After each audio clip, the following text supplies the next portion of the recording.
దేవుని పరిశుద్ధమైన నామానికి మహిమ కలుగును గాక. నేటి వాక్య ధ్యానం కొరకు అపోస్తలుడైన పౌలు ఎబ్రీయులకు రాసిన పత్రిక 2వ అధ్యాయం. దేవుని యొక్క ఉన్నత సంకల్పం,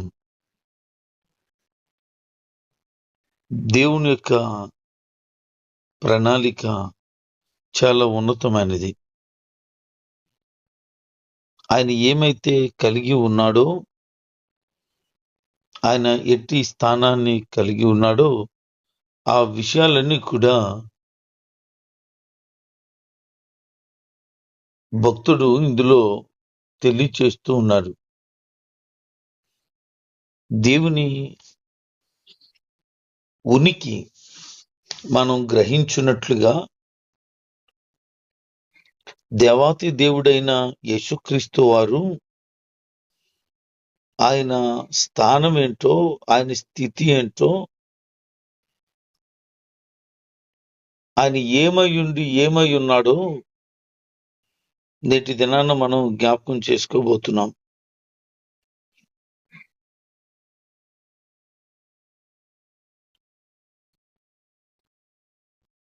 ఎబ్రీ సంఘంలో కొద్దిమంది అజాగ్రత్త కలిగి, వాక్యం పట్ల నిర్లక్ష్యాన్ని కలిగి, రక్షణ ఆనందం నుంచి తొలగిపోయే పరిస్థితికి వచ్చారు. అనవసరమైన విషయాలను ఎక్కువ తలకు పెట్టుకుంటూ అవసరమైన వాటి మీదేమో నమ్మకం ఉంచకుండా ఉన్నారు. అందుకే వారికి అర్థమయ్యేటట్లుగా మీరు ఏదైతే జాగ్రత్త కలిగి, ఏదైతే అర్థం చేసుకొని జీవించాలో వాటి విషయమై ఆయన మాట్లాడుతూ,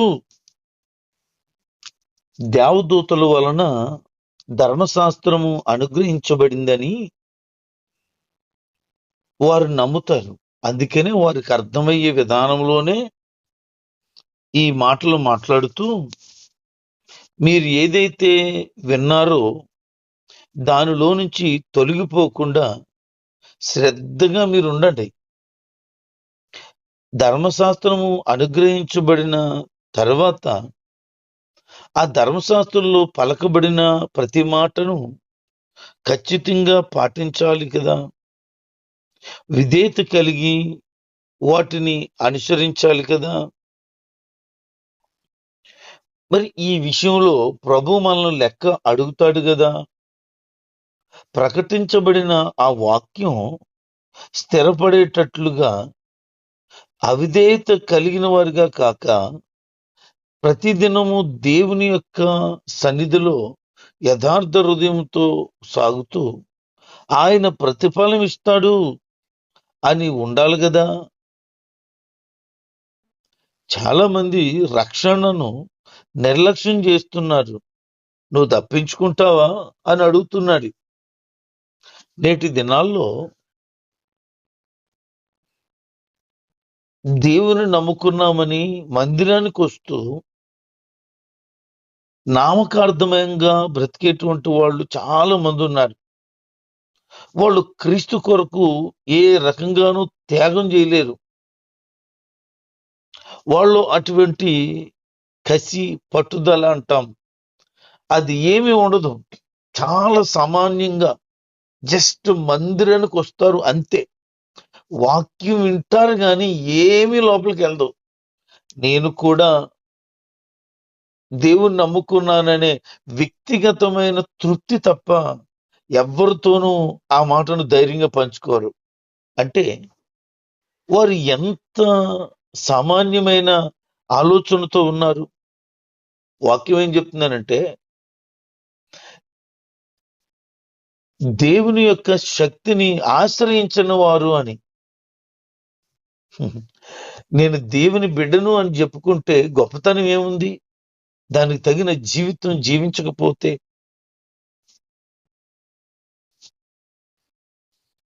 ఆయన ఏమై ఉన్నాడో అది గమనించకుండా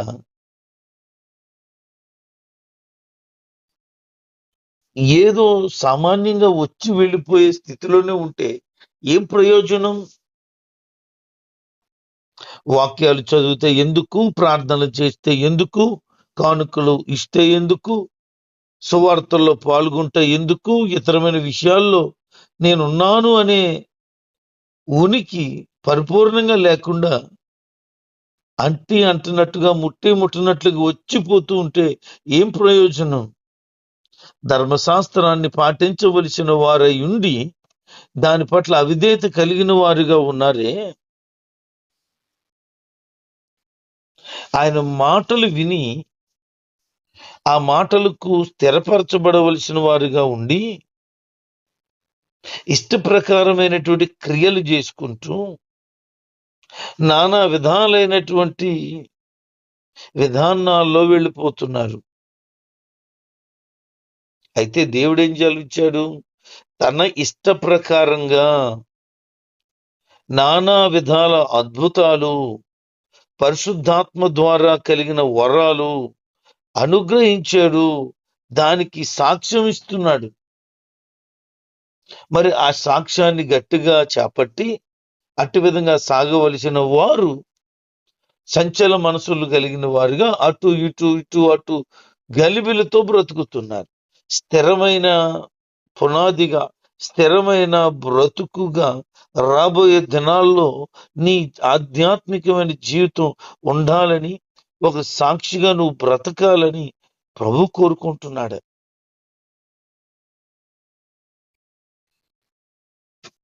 రాబోయే లోకం అది దేవదూతలకేమీ లోపరచలేదు. ఆయనే సమస్తాన్ని ఏలుబడి చేయబోతున్నాడు. రాబోయే లోకం గురించి అనేక చోట్ల రాయబడింది.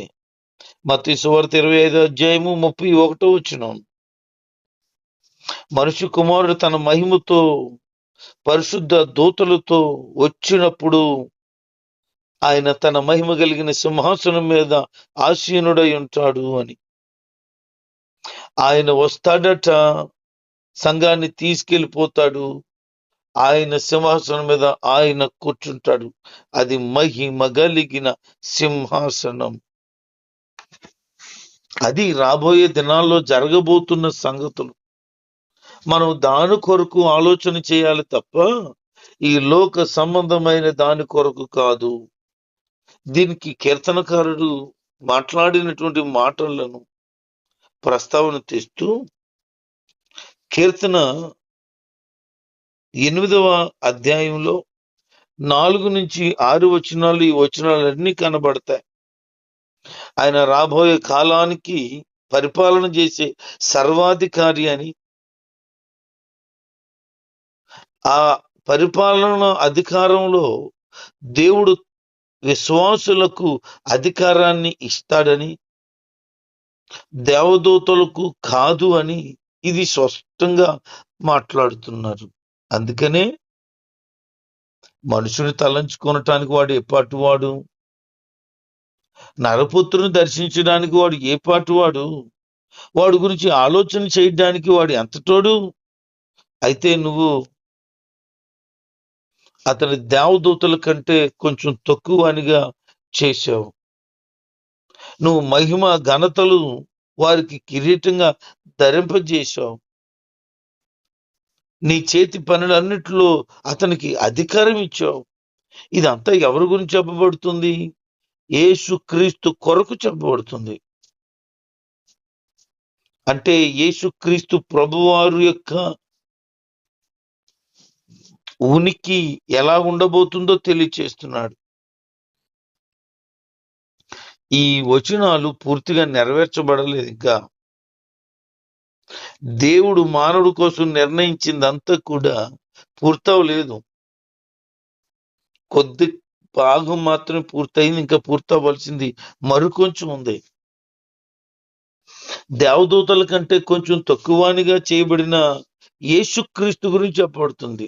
అంటే దేవదూతలు కలిగినటువంటి ఘనత, ఆ మహిమ వేరు. యేసుక్రీస్తుకి కలిగిన మహిమ వేరు. మానవుడిగా వచ్చినప్పుడు దైవత్వముతోనే ఉన్న ఆయన మానవుడుగానే జీవించాడు. అందుకనే వాటికుండిన ఆ స్వభావం గురించి మాట్లాడుతున్నాడు. అన్ని కూడా ఆయన వశములో ఉన్నాయని, ఆయన పాదాల కింద ఉన్నాయని, దేవుడు సమస్తం తన వశము చేసాడని ఆయన సుస్పష్టంగా తెలియజేస్తున్నాడు.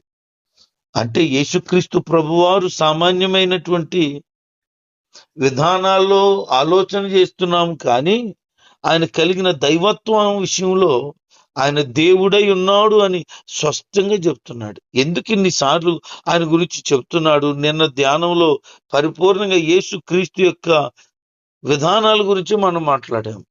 అందులో ఆ మాటలే కనపడుతున్నాయి. మరి ఇందులో కూడా అదే మాటలు చెప్తున్నాడు. ఎందుకు అంటే ఆయన ఏమై ఉన్నాడో తెలిస్తే, ఆయన ఎట్టి కార్యాలు చేశాడో తెలిస్తే నీ జీవితంలో ఆయన ఏం చేయబోతున్నాడో అర్థమవుతుంది. మరి నీ జీవితం పట్ల ఆయన ప్రభావం ఎలాగుంది, ఆయన ఉనికి ఎలాగుంది, ఎలాంటి కార్యాలు ఆయన నీ జీవితంలో చేయబోతున్నాడు. మనం అందరం కూడా పాపమును విడిచిపెట్టక అపవిత్రమైన వారిగా బ్రతుకుతున్న కారణాన మనం పాపము నుంచి విడిపించబడాలని యేసుక్రీస్తు వారు ఈ లోకానికి వచ్చారు. ఆయన కృప వలన మనం అందరము కూడా మరణం అనుభవించినట్లుగా యేసుక్రీస్తుతో పాటుగా ఆ మరణ అనుభవంలోకి వెళ్ళాం.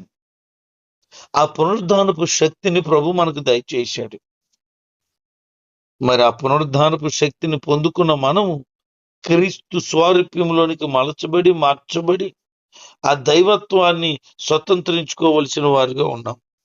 రాబోయే లోకంపై మనిషి యొక్క అధికారం యేసు ప్రభు ద్వారా మాత్రమే నెరవేరుతుందని, ఆయన మానవులందరికీ ప్రతినిధిగా ఉన్నాడని, ఆయన కడపటి ఆదాము అని బైబిల్ సుస్పష్టంగా తెలియజేస్తుంది.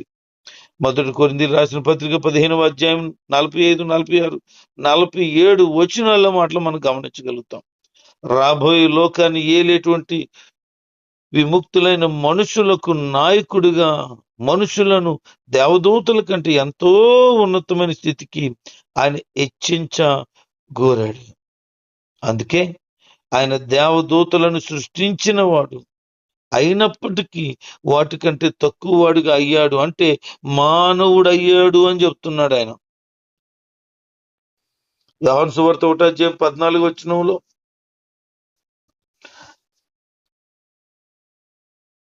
వాక్యము శరీరధారి అయి కృప సత్య సంపూర్ణుడిగా మన మధ్యలో కొద్ది కాలము నివసించెను. ఆయనే తండ్రి అయి, ఆయనే యేసుక్రీస్తు వారై మన మధ్యలోనికి వచ్చి ఉండటానికి ఇష్టపడ్డాడు. అంతటి గొప్పతనం అది.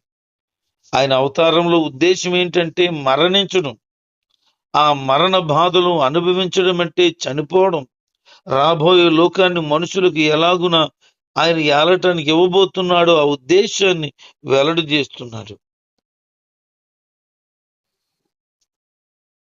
మనుషులంతా పాపులు గనుక పాపము నుంచి వచ్చేటువంటి ఆ శిక్ష మరణం గనుక, ఆ మరణము నుంచి తప్పించబడటానికి యేసుక్రీస్తు ప్రభువారు మరణించవలసి వచ్చింది. మన పాపము కొరకు పరిహారము చెల్లించవలసి వచ్చింది. ఆయన పరిశుద్ధుడై దేవుడై ఉండి కూడా ఆయన తన రక్షణ కార్యాన్ని మనకు ఇవ్వాలని సిలువలో మరణించాడు ఆయన.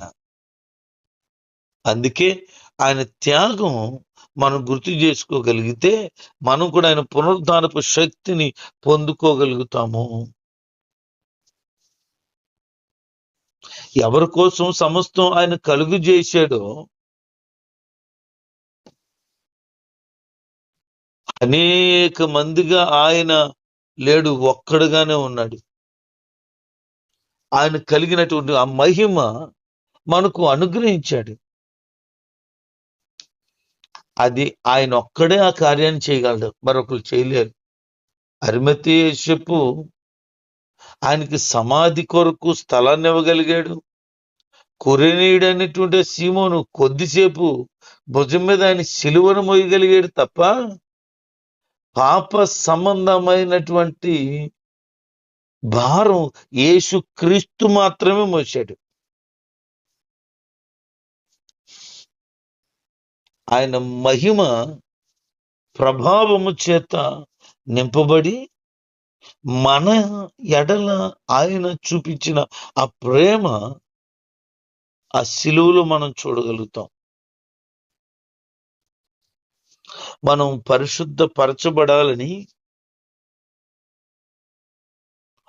ఆయన మన కొరకు పాపిగా చేయబడ్డాడు. అందుకే ఈరోజు మనం గమనించాల్సింది ఏంటంటే యేసుక్రీస్తుని అనుసరించే వారముగా ఆయన ప్రేమ, ఆయన త్యాగమును పరిపూర్ణంగా గ్రహించుచు దైవత్వాన్ని మనము కూడా కలిగి ఉండాలి.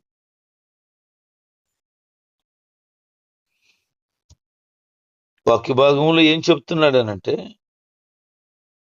యేసు ప్రభు తన విశ్వాసులు కూడా మానవ స్వభావంలో దేవునితో వారికి గల సంబంధంతోనూ భాగస్వాములని నిరూపించుకోవాలని తెలియచేస్తున్నాడు.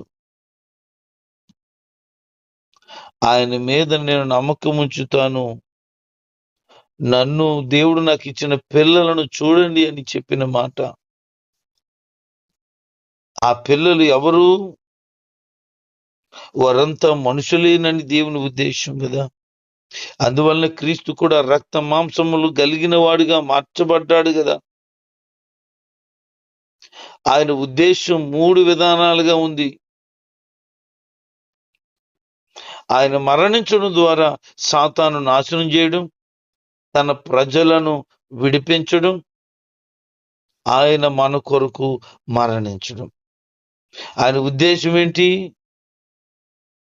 సాతాను కార్యాలను సాతాను నాశనం చేయడం, తన ప్రజలను బానిసత్వ బ్రతుకు నుంచి విడిపించడం, మన కొరకు ఆయన మరణించడం. సాతాను మరణ శక్తి కలిగిన వాడిగా ఆదాము అవ్వలను పాపములో పడవేయగలిగితే, దాని ద్వారా ఈ లోకానికి మరణం వస్తే, యేసుక్రీస్తు యొక్క మరణం మన నిత్య జీవానికి వారసులుగా చేసింది. మనము ఏమయ్యాము నేటి దినాల్లో అనంటే యేసుక్రీస్తును బట్టి మనం పిల్లలుగా దేవునికి మార్చబడ్డాం.